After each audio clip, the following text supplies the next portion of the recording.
Good morning everybody, welcome back. स्वागत है आप सभी का। और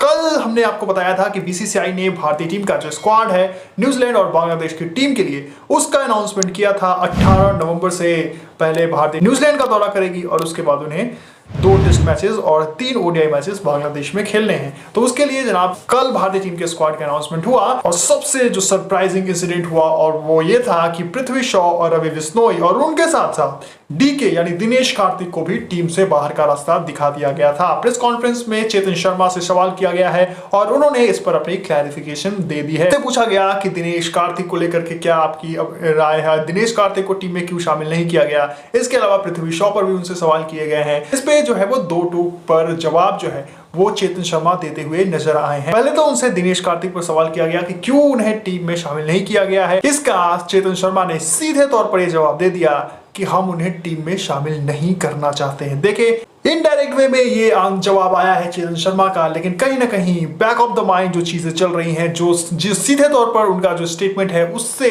जो आप सीधे तौर पर इस बात को समझ ले, दिनेश कार्तिक का जो करियर है वो ऑलमोस्ट ओवर हो चुका है। T20 वर्ल्ड कप के बाद शायद ही उन्हें किसी बायलैटरल सीरीज में खेलने का मौका मिलेगा, क्योंकि कहीं ना कहीं चेतन शर्मा ने साफ तौर पर कहा है कि हम दिनेश कार्तिक को, डीके को बैक ऑफ द कार्ड रखना चाहते हैं, यानी उनके जगह पर जो स्ट्रॉन्ग भारतीय यूनिट है हम और बाकी जो प्लेयर्स हैं उनको टीम में शामिल करना चाहते हैं। यानी सीधे तौर पर बैक ऑफ द कार्ड कहने का ये मतलब है कि वो उनके जगह पर और बड़े प्लेयर्स और दूसरे प्लेयर्स को चांस देना चाहते हैं भारतीय सेलेक्टर्स, और दिनेश कार्तिक का अब कोई खास रोल भारतीय टीम में होने वाला नहीं है। T20 वर्ल्ड कप डीके के लिए अंतिम टूर्नामेंट हो सकता है उनके करियर का, क्योंकि इसके बाद शायद ही दिनेश कार्तिक को किसी बायलैटरल सीरीज पे खेलने का मौका मिलेगा। देखिए, अगर दिनेश कार्तिक फिट है तो मुझे समझ नहीं आता कि सेलेक्टर्स की क्या प्रॉब्लम है, क्यों नहीं वो डीके को चांस देना चाहते हैं। अगर डीके फिट है, डीके अगर खेलना चाहते हैं तो क्यों नहीं वो फिनिशर्स के तौर पर भारतीय की टीम के साथ खेल सकते हैं। बहुत ही देखिए पैथेटिक अप्रोच रहती है इन सेलेक्टर्स की, और चेतन शर्मा जब से सिलेक्शन यूनिट के हेड बने हैं तब से ऐसे ही पैथेटिक एक्सपेरिमेंट और सिलेक्शन वो करते हुए नजर आते हैं। देखिए, टीके जिस प्रकार से फिट है, वो सिलेक्शन यूनिट में शामिल थे, उनके ऑप्शंस था, उन्हें बिल्कुल भी रेस्ट नहीं कराया गया था, लेकिन सेलेक्टर्स ने उन्हें इग्नोर कर दिया है, क्योंकि सेलेक्टर्स के बैक ऑफ द माइंड ये चीजें चल रही है कि वो उनके जगह पर किसी और प्लेयर को, किसी और फिनिशर्स को टीम में शामिल करने की सोच रहे हैं। इसके अलावा पृथ्वी शॉ पर भी सवाल किया गया है, तो उनका साफ तौर पर यह कहना है कि हम पृथ्वी शॉ के कनेक्शन में हैं, हम उनसे कनेक्ट में हैं, हम उनके परफॉर्मेंस को देख रहे हैं, हम उनके फिटनेस को देख रहे हैं,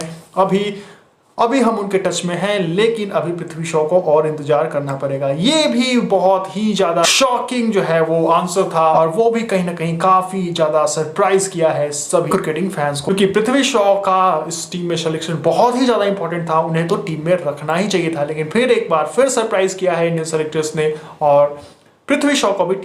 टीम का हिस्सा नहीं बनाया गया है। पृथ्वी शॉ ने अपने सोशल मीडिया अकाउंट पर भी अपनी नाराजगी जो है वो व्यक्त की है, और खास तौर पर वो जिस प्रकार से उन्होंने स्टेटस लगाया था और उसमें उन्होंने साफ तौर पर यह कहा था कि कहीं ना कहीं ईश्वर भी देख रहा है कि कैसे मेरे साथ नाइंसाफी की जा रही है। देखिए, कहीं ना कहीं बहुत ही ज्यादा इग्नोरेंस का सामना करना पड़ा है पृथ्वी शॉ को। इससे पहले हमने संजू सैमसन को देखा था कि कैसे उन्हें भी टीम में शामिल नहीं किया गया था। बाद में भारतीय फैंस ने, संजू के फैंस ने काफी ज्यादा